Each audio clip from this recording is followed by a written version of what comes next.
हे राधा कृष्ण, आप मेरी रक्षा कीजिए। सुविषम कृते रक्षतम रक्षतम च, क्या रक्षा हो जाएगी? मेरी बुद्धि का दर्शन ठीक हो जाए। ये जो बुद्धि निश्चय कराती है ना, बहुत गलत निश्चय कराती, इसमें सुख, इसमें सुख, इसमें सुख, धिक्कार है। भगवान की कृपा से दिव्य मानव देह प्राप्त करके दिव्य आध्यात्मिक सुख प्राप्त करने की लालसा रखनी चाहिए, ना कि भोग दृष्टि से देखना चाहिए। हे प्रभु मेरी रक्षा करो, मेरी बुद्धि शुद्ध हो, नहीं तो दुर्गति पक्की है, पक्की दुर्गति है। फिर जब काम अपना अधिकार जमा लेता है हृदय में, तो क्रोध का तांडव शुरू हो जाता है, नाक में गुस्सा रहता है, छोटी छोटी बातों में वो अपने पूज्य जनों को भी कटु वचन, कठोर व्यवहार, हिंसाद भी कर सकता है। जैसे बड़ा भ्राता पिता के तुल्य होता है, पिता माता ये भगवान के तुल्य होते हैं, पर क्रोधी पुरुष इन पर भी हाथ उठा देगा, इनको भी अपमानित कर देगा। हो सकता है क्रोध ज्यादा बढ़ जाए तो हिंसा भी कर सकता है। ये राक्षसी बुद्धि के लक्षण हैं, जो माताओं बहनों में काम भाव देखना और क्रोध करना। ये क्रोध बहुत बड़ा अनिष्टकारी, कभी किसी का क्रोध से मंगल नहीं हुआ, कभी किसी का मंगल नहीं हुआ। क्रोध को क्षमा के द्वारा नष्ट करना चाहिए। नाम जप से ऐसा धैर्य धारण करना चाहिए, जो आपके प्रति अपमान की क्रिया, प्रतिकूल क्रिया, तिरस्कार क्रिया, अहित क्रिया करे, उसको भी क्षमा कर दो। क्षमी अद्वेष्टा सर्वभूतानां मैत्रा करुण एवच निर्ममो निरहंकारां सम दुखा सुखः क्षमी। क्षमी क्षमावान, क्षमावान बलवान होता है, क्रोधी बलवान नहीं होता, वो कमजोर होता है। क्षमावान बलवान होता है। क्षमा के द्वारा क्रोध का नाश करो। प्रिया प्रीतम के स्मरण से, उनके चरणारविंद के चिंतन से, उनकी लीला गायन से अपने बुद्धि को इतना परिपक्व करो कि अगर गृहस्थ हो तो अपनी पत्नी के सिवा सर्वत्र जननी भाव हो, पूज्य भाव हो। प्रियाजू की सब सखियां हैं या स्वयं जगत अम्बा इन रूपों में विराजमान हैं, ऐसा पवित्र भाव करो।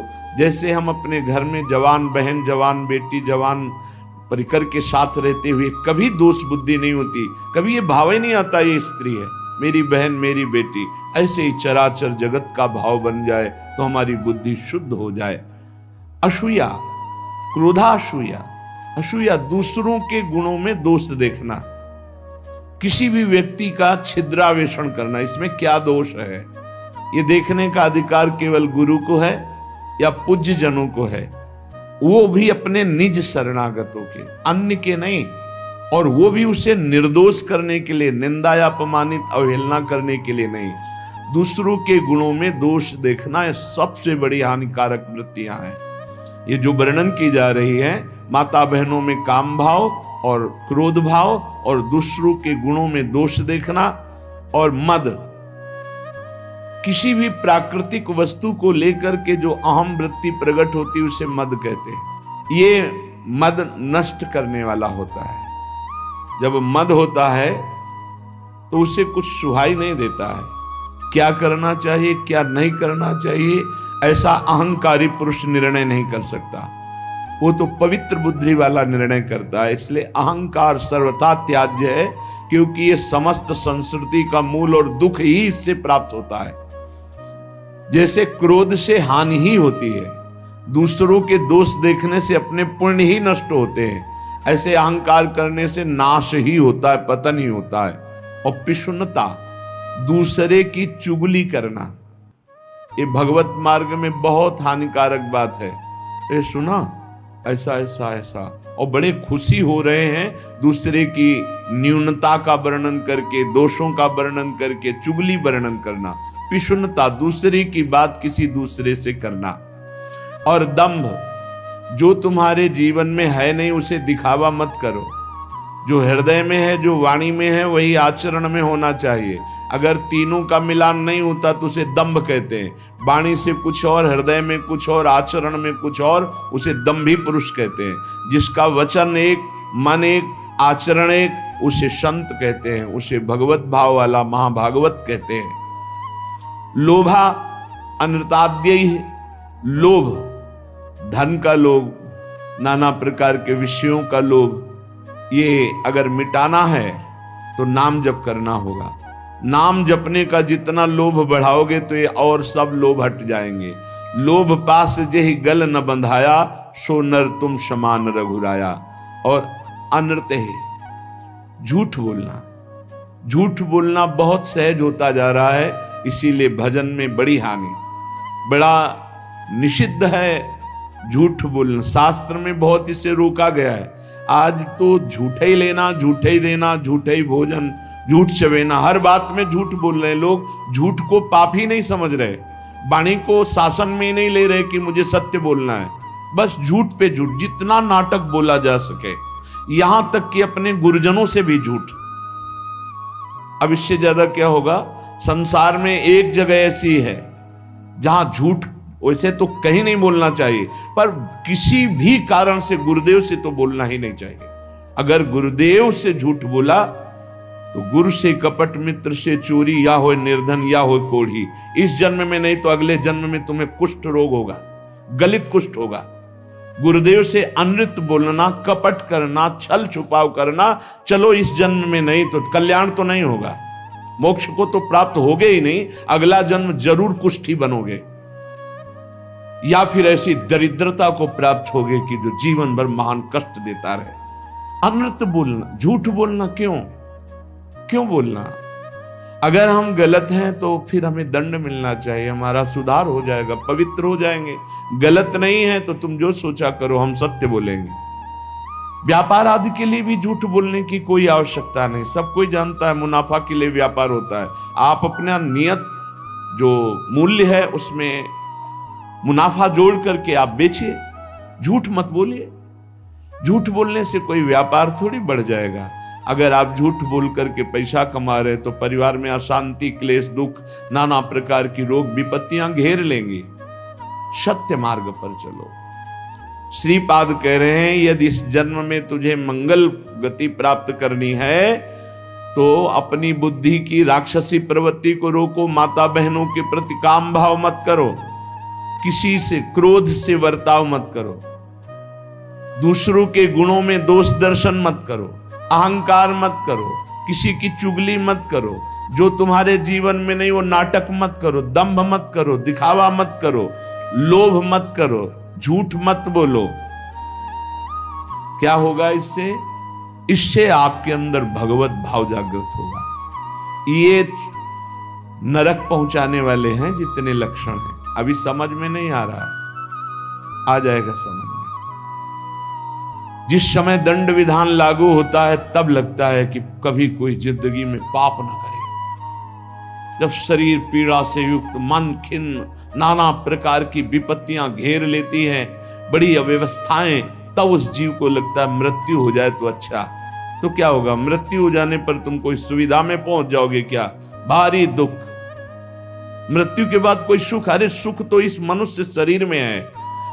इस मनुष्य शरीर से परमात्मानंद प्राप्त कर सकते हो, अखंडानंद प्राप्त कर सकते हो, भगवत प्रेमानंद प्राप्त कर सकते हो। भूल गए विषयानंद में और जब विपत्ति आई तब मृत्यु को मनाने लगे। एक एक चेष्टा का बड़ा बड़ा कष्ट है। तो जिसने कभी दूसरों को, भूखों को भोजन पवाया है, प्यासे को जल पिलाया है, किसी की भारे दुख में सम्मिलित होकर दुख निवृत्ति की है और भगवान नाम जप, तो ऐसी स्थिति को वो सह पाता है। उस समय भी गंभीर मुद्रा में वो भगवान का स्मरण उस दुख से विक्षिप्त होकर नहीं छोड़ता। वो पवित्र अंतःकरण वाला उस भारी कष्ट अवस्था में भी भगवान नाम स्मरण। ध्यान देना, अगर दूसरे को कष्ट दिया है, कभी किसी का हित नहीं किया, कभी प्यासे को पानी नहीं पिलाया, कभी भूखे को अन्न नहीं पवाया, तो अंतिम समय तुम्हारा बाधित हो जाएगा। जो सत मार्ग है वो बाधित हो जाएगा। ये सिद्ध महापुरुष बोल रहे हैं। जो पुरुष कभी झूठ नहीं बोला, जो कभी किसी से झगड़ा नहीं करवाया, किसी किन्हीं का स्वभाव होता है, दो मित्रों के बीच में झगड़ा करा देना, पति पत्नी के बीच में झगड़ा करा देना, ऐसा। जो आस्तिक स्वभाव वाला और श्रद्धालु है, उस समय भारी दुख की अवस्था में सुख का उदय होता है उसके हृदय में। ध्यान दीजिए, कहा है कई बार सत्संग में कि जो भगवत मार्ग का पथिक है उसकी जब मृत्यु होती है तो जन्मत मृत दुषा दुख हो, ये नहीं होता। जैसे विशाल हाथी के गले से फूलों की माला टूट जाए, उसे पता भी न चले। तो कह रहे हैं उस समय उसके हृदय में एक अद्भुत सुख प्रकट होता है और वो सुख पूर्वक शरीर छोड़ता है, सुख पूर्वक मृत्यु को प्राप्त होता है। सुख पूर्वक मरना, आनंद, जैसे स्वप्न में इस शरीर का भान नहीं रहा, नहीं रहता, सैया में पड़ा है, ऐसे स्वप्नवत शरीर छूटा और वो जो देवता की, जिस इष्ट की आराधना की, वो वहीं प्राप्त हो जाता है जाकर। पर यह साधारण नहीं है सुखपूर्वक मृत्यु होना। जो सदैव अपने गुरु की आराधना में संलग्न रहा है, कभी किसी वैष्णव की निंदा नहीं की है, सात्विक भोजन पाया है।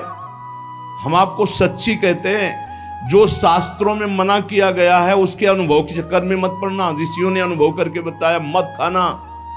भजन में अगर चलना है तो प्याज, लहसुन, मसूर की दाल, जो जो भी मना किया गया मान लो। ब्रह्म ऋषियों ने जो जो निषेध किया है वो नहीं पाना चाहिए। यहां कह रहे हैं जो गुरु की सेवा में संलग्न है, जो किसी की निंदा नहीं की और जो सात्विक आहार करता है, सतोगुणी आहार करता है, और जो लज्जाशील है और भगवान की शरण में है, मृत्यु के समय उसे कष्ट नहीं होता, उसे कष्ट नहीं होता। जो सात्विक आहार करता है, गुरु सेवक होता है, कभी किसी की निंदा नहीं करता है, उदार वृत्ति होती है, जो गुण गंभीर स्वभाव वाला होता है, भगवान का आश्रय लिए होता है, वो अंतिम समय सुख पूर्वक मरता है। भाई जी कैसे गए? जैसे कोई गाड़ी में चढ़ने जा रहा हो, सबसे ऐसे मिलके, अगर मन वचन शरीर से कभी किसी को कुछ भी दुख पहुंचा हो तो आज मैं राधा माधव के पास जा रहा हूं, मुझे क्षमा कर देना। भाई जी महाराज बड़ा करुण क्रंदन, निज जन सब एकदम आर्त भाव, भाई जी सबसे ऐसे हाथ जोड़ते हुए, ये मृत्यु है। और इधर पूज्य पंडित गया प्रसाद जी ने देखा पालकी में नवीन सखियां और एक नई किशोरी बैठी हुई, देखा रहे तो भाई जी महाराज जा रहे हैं वृंदावन। गिरिराज जी की तलहटी में देखा कि भाई जी महाराज आ रहे हैं वृंदावन। तो हे पिताश्री, जो मनुष्य कामना से युक्त होकर के, क्रोध से युक्त होकर, द्वेष से युक्त होकर अपने धर्म का त्याग कर देता है, शास्त्र की, गुरु की आज्ञा का पालन नहीं करता है, वो मृत्यु के समय भयानक दुख को प्राप्त होता है। उस समय सब चतुराई विस्मृत हो जाती है। अब उस समय क्या आएगा चिंतन में, वही बनना पड़ेगा जो आ जाएगा। जिन्होंने मृत्यु काल उपस्थित होने पर भगवद आश्रय लिया है, उनको जलन नहीं होती। जिन्होंने जीवन में किसी की भी मृत्यु का अवसर समय, तभी कहते हैं ये लाभ एक बार जरूर सब ले। आसपास कोई पशु पक्षी मनुष्य मरणासन में हो, उसके पास जाके नाम सुना दो, चरणामृत पिला दो, वृंदावन की रज लगा दो। अपने लोगों के पास ये होना चाहिए। एक बार हमने कहा था कि एक छोटी सी बैग सबके पास कपड़े की होनी चाहिए, जिसमें चरणामृत, रज, जपमाला, चतुराशी जी, सेवकवाणी, सुधा निधि, ये हमारे सामग्री हमारे पास है। कभी भी प्राण निकले तो है। अगर कभी किसी दूसरे को ऐसा अवसर कि प्राण निकल, तो आप थोड़ी रज लगा दिया मस्तक में, चाहे पशु ही क्यों न हो, उसके मुख में एक कण रज का डाल दिया, चरणामृत डाल दिया, नाम सुना दिया, राधा राधा राधा राधा। अब ये वो बीज बो गया जो आपके अंतिम समय काम आएगा। जब आपका अंतिम समय होगा तो भगवान किसी को भेजेंगे या स्वयं आएंगे और आपके मंगल का संविधान रच देंगे। जीवन में एक बार तो कर लो, आसपास कहीं पड़ोस में कहीं कोई ऐसा दिखाई दे अवसर, आजकल तो लोग इतने बेपरवाह हैं कि सामने कोई तड़प रहा है, एक्सीडेंट हो गया है तो वीडियो जरूर बना लेंगे, खिड़की खोल के गाड़ी बढ़ा के निकल, कौन झंझट में फंसे। तो तुम जब फंसोगे तो तुम भी ऐसे तड़पोगे। ऐसा नहीं, प्राप्त सेवा का तिरस्कार करने वाले को दंड मिलता है। प्राप्त सेवा तुमने देखा, इसको जरूरत है मेरी इस समय, भूल जाओ सारे कार्यों को और अपने स्वार्थ को कि तुम्हारे साथ व्यवहार क्या होगा। उसको तत्काल गोद में उठाओ, गाड़ी में बैठो, अस्पताल ले जाओ, जो होगा बाद में देखा जाएगा। पहले प्राप्त सेवा का पालन करो, प्राप्त सेवा का त्याग नहीं करना चाहिए। जब ये नीच मनुष्य दूसरों को कष्ट देना, झूठी गवाही देकर के फंसा देना, पैसे के बल से, ध्यान से सुना जाए, पैसे के बल से निर्दोष को दंड दिलाना या निर्दोष को दंड देना। एक वकील साहब कह रहे थे अपने यहां जो है कि हमको तो वकालत पढ़ाई ही इसीलिए गई कि जो हमारे पास आवे हम उसको जितावें। भाई ठीक है, सांसारिक व्यवहार में आपको ऐसी शिक्षा दी गई होगी, लेकिन हमारा अध्यात्म ऐसी शिक्षा नहीं देता। अध्यात्म शिक्षा देता है कि तुम अपनी वकालत का प्रयोग दूसरों की रक्षा करने के लिए करो, और जो जुर्म करने वाले लोग हैं उनको दंड देना मानो उनको पवित्र करना है।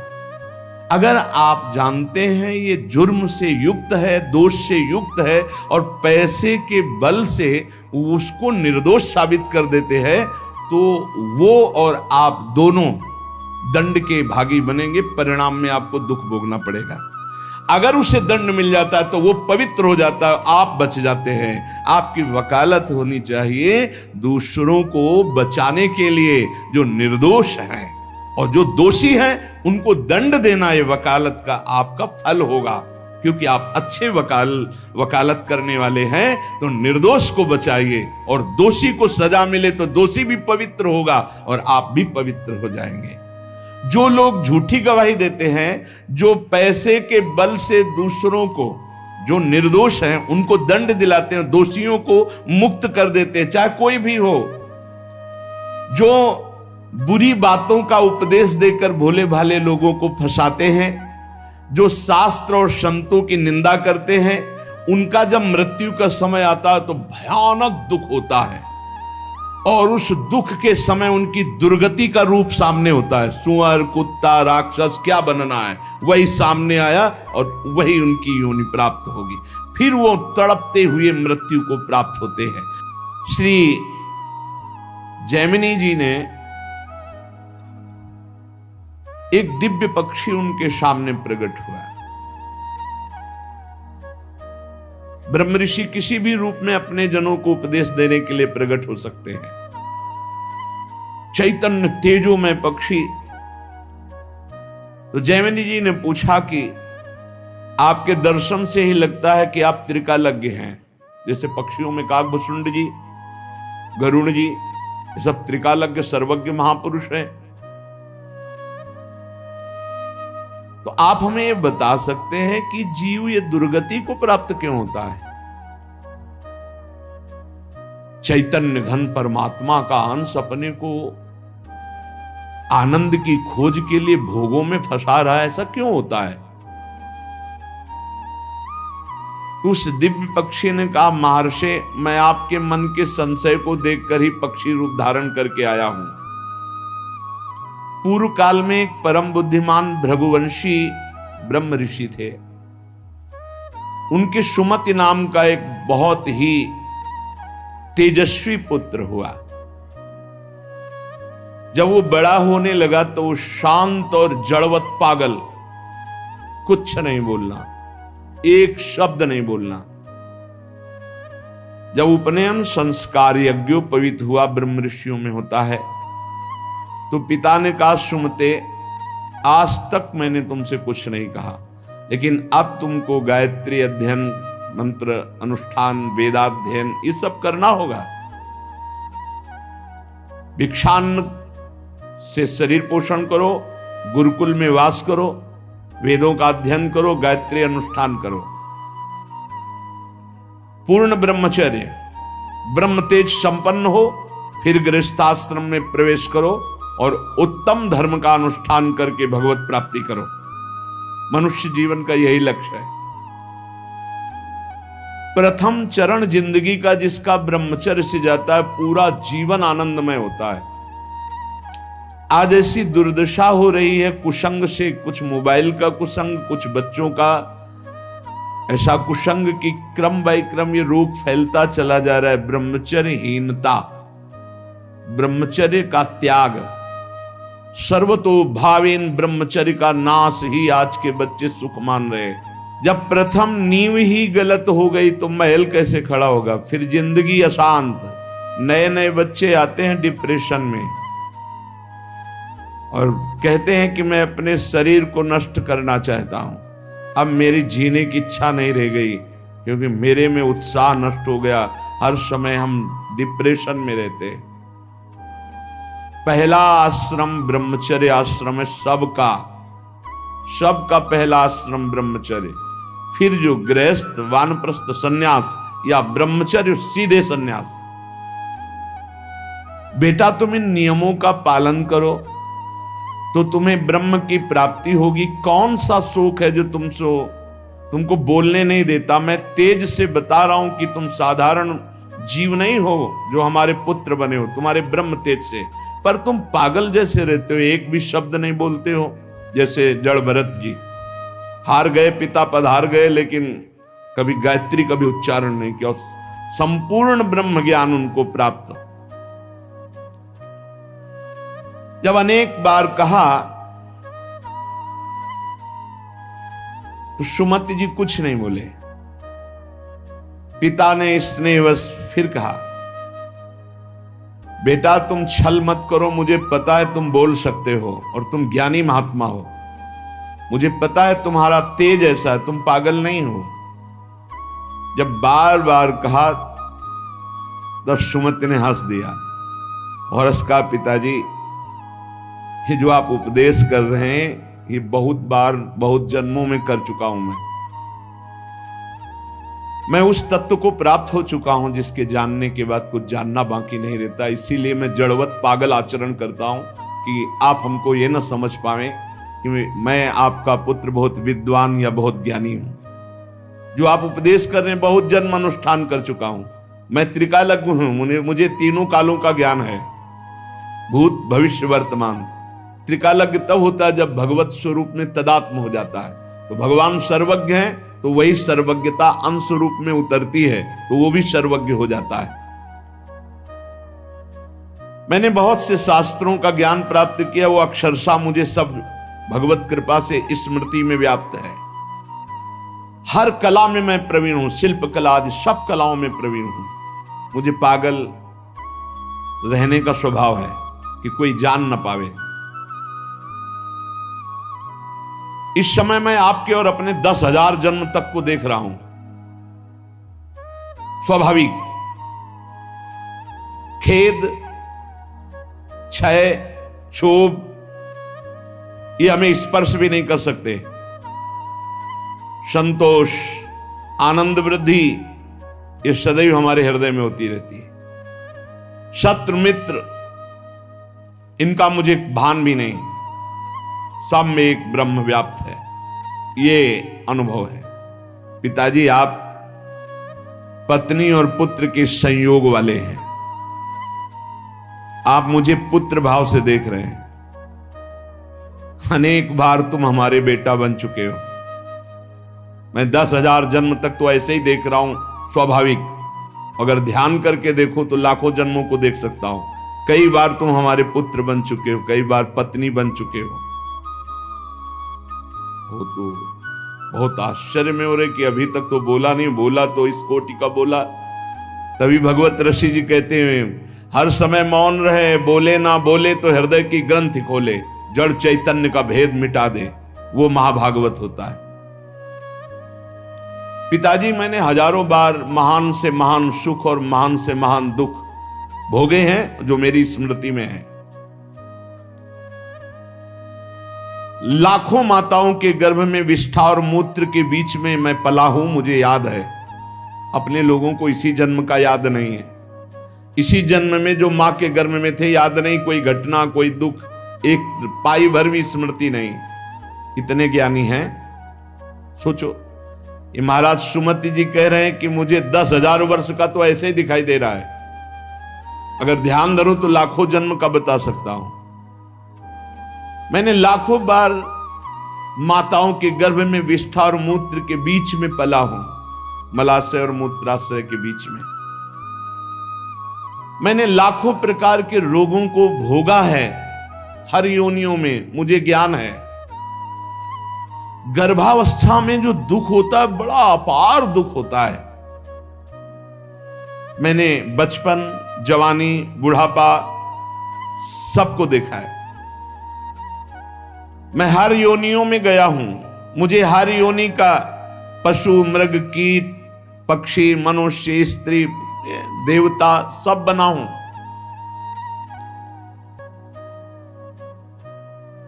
मैंने हर सुख को देखा है, स्वामी का सुख, भृत्य का, दास का, इंद्र का, दरिद्रता का।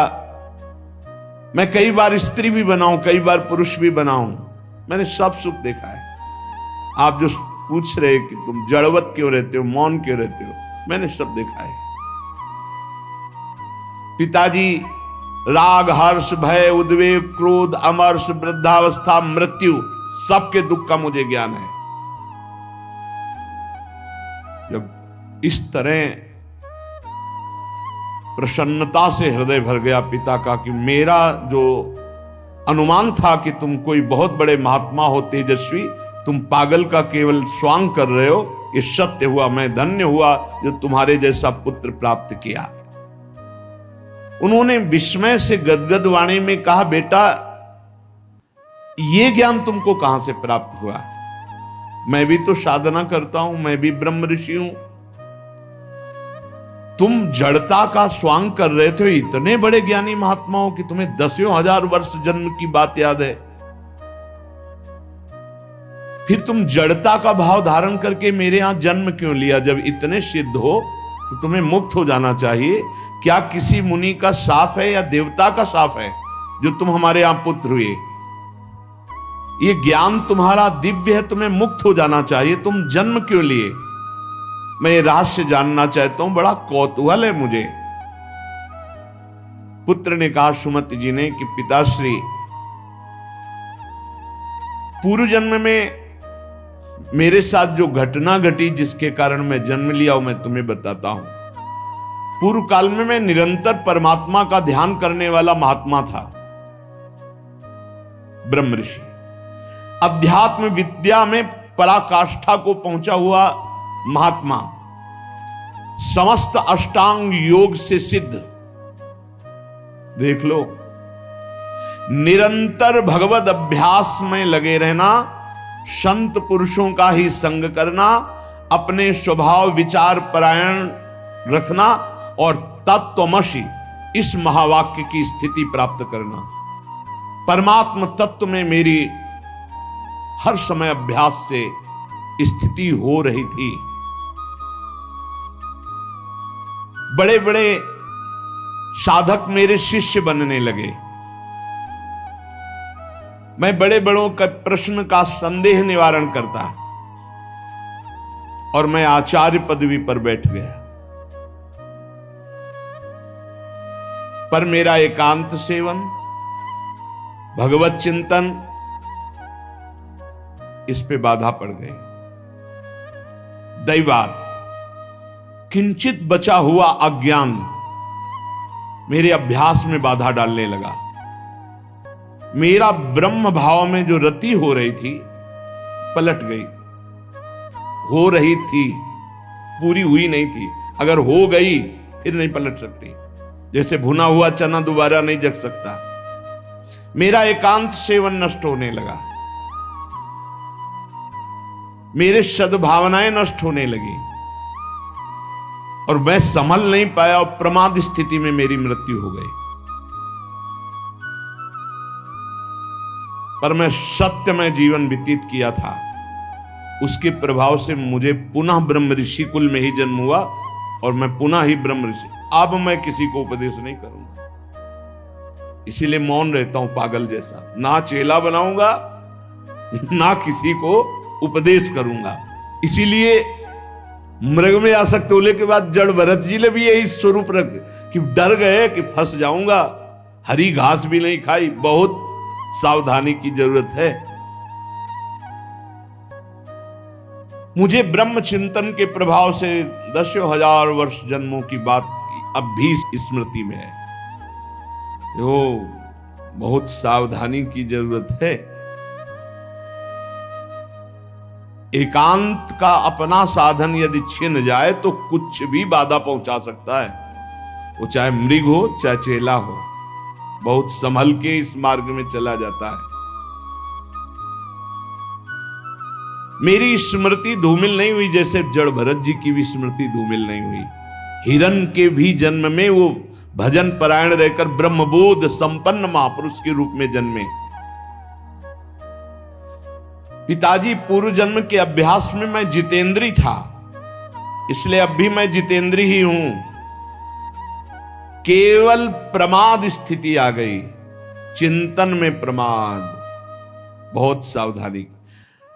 अब भविष्य में मेरा जन्म नहीं होगा क्योंकि मैं सावधान हूं, अब प्रमाद नहीं होने दूंगा। मैंने जो दूसरों को ज्ञान दिया था उस ज्ञान का कहीं न कहीं मुझे अहंकार आ गया, इसलिए प्रमाद स्थिति आ गई। भ्रम न हो जाए, वो छुपा छुपी का खेल खेलता है, चेला नहीं है, वो जगत गुरु है। भगवान श्री कृष्ण कह रहे हैं मत्ता पर तरम नान्यत, मेरे सिवा अन्य कोई नहीं। तो कहीं गुरु बनने का अहंकार ना आ जाए। भगवान अपने भक्त की हर इच्छा को पूर्ति करते हैं तो वही आकर शिष्य रूप में शरणागत का स्वांग करते हैं। ये भूल गए तो देख ले, और कोई अपराध नहीं था, कोई अपराध नहीं था। प्रमाद स्थिति मैं ज्ञानी हूं, हम जागृत हो गया, एक जन्म बर्बाद हो गया। ब्रह्म बुद्ध इसलिए इस जन्म में बोल ही नहीं रहे, अपने पिता से भी नहीं। जब बहुत बार कहा तो करुणा करके बोले, जैसे जड़ भरत जी रघुगण से बोले। मैंने जो दूसरों को ज्ञान दिया था, ये ज्ञान देते समय नहीं होना चाहिए कि मैं उपदेश कर रहा हूं, मैं उत्तर दे रहा हूं। सच्ची नहीं, वो श्री भगवान अंदर से बोल रहे हैं। हृदय मंदिर भगवान का है, साउंड ये दिखाई दे रहा है, और अंदर से भगवान बोल रहे हैं। जो उत्तर दिया वो मैं भी सुन रहा हूं। मैं उत्तर देने वाला नहीं हूं, मैं भी श्रोता ही हूं। उत्तर देने वाले श्री भगवान जगत गुरु जो सबके हृदय में बैठे हैं, वही कथयन्ति च माम नित्यम तुष्यन्ति च रमन्ति च